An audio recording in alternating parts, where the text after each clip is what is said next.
Indonesia yakin sebagai negara yang bertetangga bahwa negara tersebut akan kembali ke cara-cara damai yang menyelesaikan perbedaan mereka. Indonesia menyerukan perdamaian antara Thailand dan Kamboja, dua negara bertetangga yang tengah terlibat dalam konflik di perbatasan.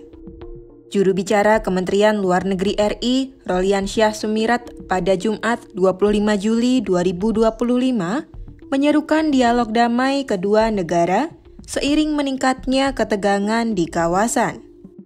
Oke, selamat pagi teman-teman media.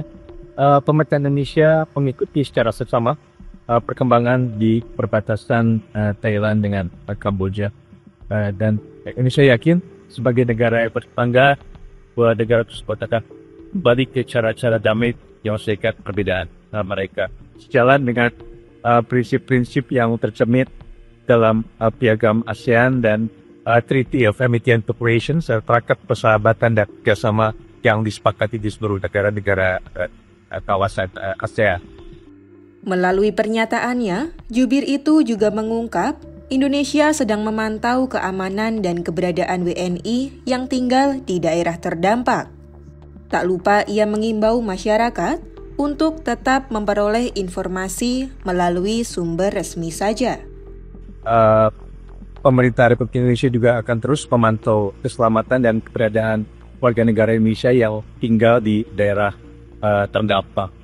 Hingga saat ini dapat saya sampaikan juga bahwa berdasarkan pemantauan dan komunikasi kita dengan KBRI Bangkok dan KBRI Phnom Penh, tidak terdapat adanya laporan mengenai warga negara Indonesia yang terdampak atau menjadi korban dari situasi di lingkaran lapangan.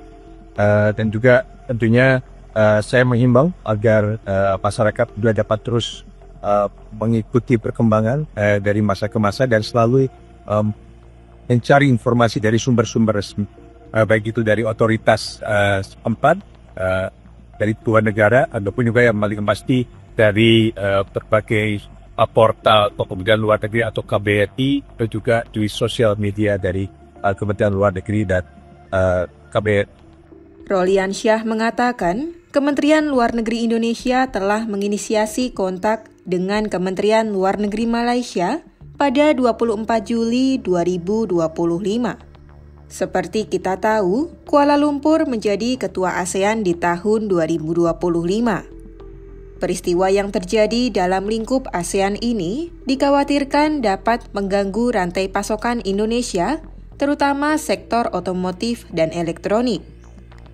Selain itu, tekanan pada pabrik manufaktur Indonesia juga bisa saja terjadi karena Jakarta membeli komponen dari Thailand sebagai mitra dagang terbesar Indonesia. Bentrok antara Thailand dan Kamboja terjadi 2 minggu setelah ASEAN menggelar pertemuan tahunan tingkat Menteri Luar Negeri di Malaysia. Upaya pimpinan militer keduanya untuk menggelar pembicaraan via telepon pun belum bisa meredam konflik. Isu perbatasan jauh berakar pada sejarah kedua negara yang tidak tuntas.